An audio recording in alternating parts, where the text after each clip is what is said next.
मित्रों, पिछले जन्म का विषय दिमाग में आते ही मन में कई तरह के सवाल घूमने लगते हैं, क्योंकि ये विषय ही ऐसा है।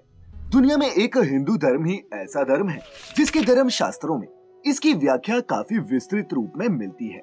वैसे तो सनातन धर्म के अनुसार सभी रिश्ते नातों का पिछले जन्म से गहरा नाता बताया जाता है, पर आज हम बात करेंगे समाज के उस रिश्ते की जिसमें बनते ही इंसान की जिम्मेदारियां बढ़ जाती हैं और वो एक नए जीवन की शुरुआत करता है। जी हाँ मित्रों, वो रिश्ता है पति और पत्नी का। और इससे जुड़ी एक कहावत तो आपने भी सुनी ही होगी कि ये जोड़ियां तो ऊपर से बनकर आती हैं।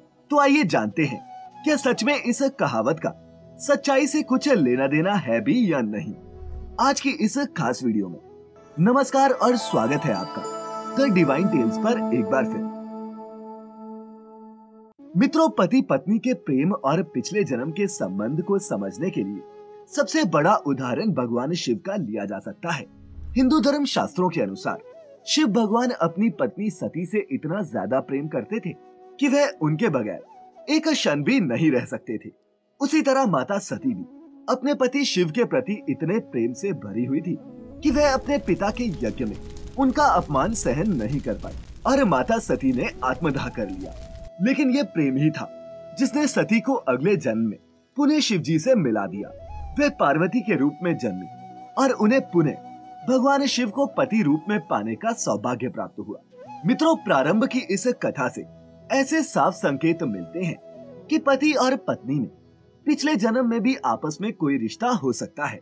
अलबत्ता हिंदू धर्म शास्त्रों के अनुसार विवाह पति और पत्नी के बीच जन्म जन्मांतरों का ऐसा संबंध होता है जिसे किसी भी परिस्थिति में तोड़ा नहीं जा सकता। विवाह तो वो बंधन है जिसमें अग्नि के 7 फेरे लेकर और ध्रुव तारे को साक्षी मानकर 2 तन मन तथा आत्मा एक पवित्र बंधन में बन जाते हैं। मित्रों, यहाँ पर सबसे ज्यादा गौर करने वाली बात ये है कि हिंदू विवाह पद्धति के अनुसार पति और पत्नी के बीच शारीरिक संबंध से कहीं अधिक आत्मिक संबंध को महत्व दिया गया है और ये संबंध धार्मिक रीति से किए गए विवाह और उस विवाह के वचन और फेरों को ध्यान में रखकर तथा विश्वास को हासिल करने से कायम होते हैं। हालांकि जिस व्यक्ति को धर्म, अध्यात्म और दर्शन का ज्ञान नहीं होता, उसके लिए विवाह एक साधारण सा संस्कार मात्र ही होता है, जबकि धार्मिक दृष्टि से विवाह का महत्व कहीं ज्यादा होता है।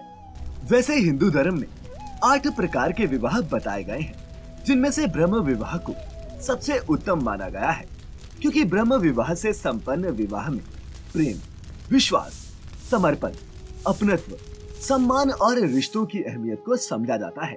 परिवार की पूर्ण सहमति से किए गए ब्रह्म विवाह में दोनों पति और पत्नी एक दूसरे का सम्मान रखते हुए परस्पर प्रेम पूर्वक जीवन यापन करते हैं। 7 फेरों के दौरान लिए गए अपने वचनों को हर वक्त याद रखते हुए वे अपने कुल और खानदान के सम्मान का भी ध्यान रखते हैं। फेरों के समय लिए गए 7 वचनों का बहुत महत्व है।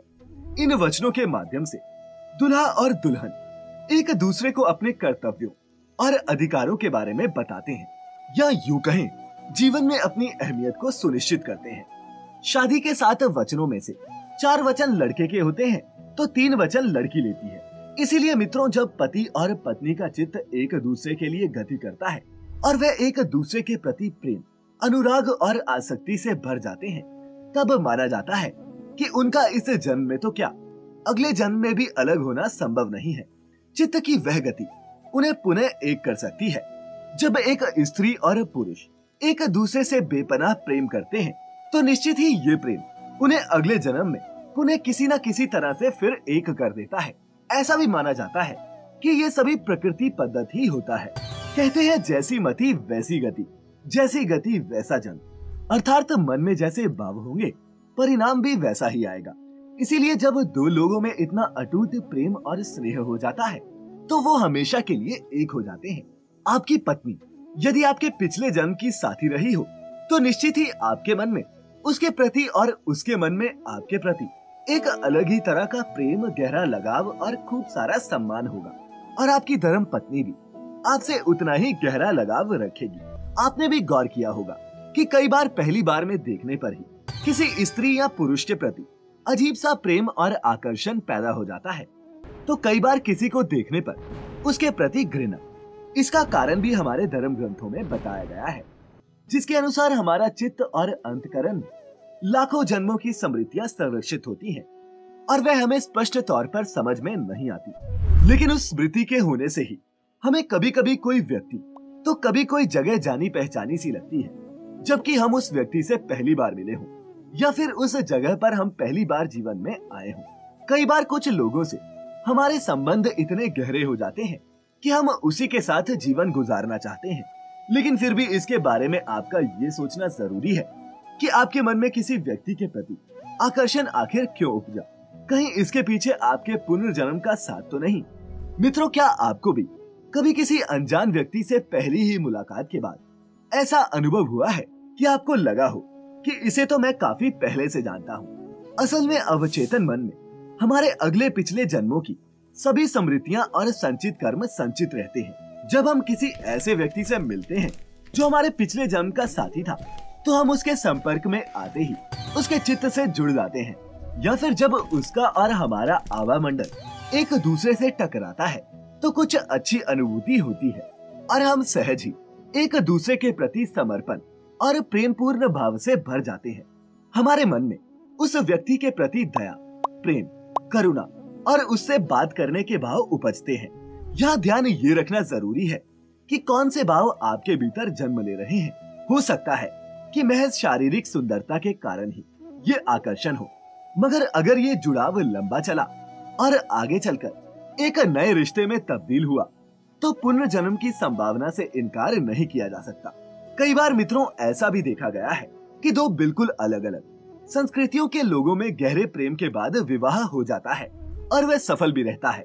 और जब ऐसे रिश्ते हमारे सामने आते हैं तो पुनर्जन्म के सिद्धांतों को और भी मजबूती मिल जाती है, क्योंकि यहाँ दोनों की सारी चीजें जैसे भाषा, खान पान, वेशभूषा सब बिल्कुल अलग अलग होता है, पर इसके बावजूद भी दोनों में प्रेम उपजा और वो पवित्र बंधन में बंध गए। मित्रों, हम में से कई लोग ज्योतिष शास्त्र पर बहुत विश्वास करते हैं। इसके अनुसार पुनर्जन्म का सिद्धांत हमारे रिश्तों, संबंधों आदि के साथ एक चक्र के रूप में चलता रहा है। जब भी कोई जातक पैदा होता है तो वह अपनी भक्ति और भोग्य दशाओं के साथ पिछले जन्म के भी कुछ सूत्र लेकर आता है। ऐसा कोई भी जातक नहीं होता जो अपनी भुक्त दशा और भोग्य दशा के शून्य में पैदा हुआ हो। इसीलिए तो शादियों में कुंडलियां मिलाई जाती हैं। ऐसा भी माना जाता है कि पति और पत्नी के रिश्तों पर भी इसका गहरा प्रभाव पड़ता है। मित्रों, आज हम लोग आध्यात्म से दूर होते जा रहे हैं, जिसका ये परिणाम हो रहा है कि पति और पत्नी के रिश्तों में जल्द ही दरार आ रही है और कई बार तो बात तलाक तक भी पहुंच जाती है, जबकि हिंदू धर्म में तलाक का कोई प्रावधान ही नहीं है। हिंदू धर्म में तो इस बात का उल्लेख है कि एक बार पति और पत्नी विवाह रूपी बंधन में बंध गए तो ये रिश्ता जन्म जन्मांतर का हो जाता है। वो 7 वचन ही इस रिश्ते का आधार होते हैं, जिसमें पति पत्नी एक दूसरे के साथ और एक दूसरे का ख्याल रखने की कस्में खाते हैं। मतभेद होने की स्थिति में उन्हीं वचनों को याद करके फिर से रिश्तों में प्रेम वापस आ सकता है। इसीलिए ऐसे में कलह की संभावना कम होती है और प्रेम की ज्यादा। तो मित्रों, क्या आप भी अपने जीवन साथी के बारे में यही सोचते हैं कि आप दोनों का नाता इस जन्म से कहीं पुराना है? तो नीचे कमेंट करके जरूर बताइएगा आपका ऐसा सोचने का कारण। वीडियो को लाइक करना और शेयर करना ना भूलें और ऐसी ही और भी आध्यात्मिक और धार्मिक जानकारियों के लिए हमारे YouTube channel The Divine Tales को सब्सक्राइब जरूर करें और फेसबुक पर देखने वाले लाइक करें हमारा फेसबुक पेज। फिलहाल आज के लिए इतना ही। अब इजाजत दें। आपका बहुत बहुत शुक्रिया।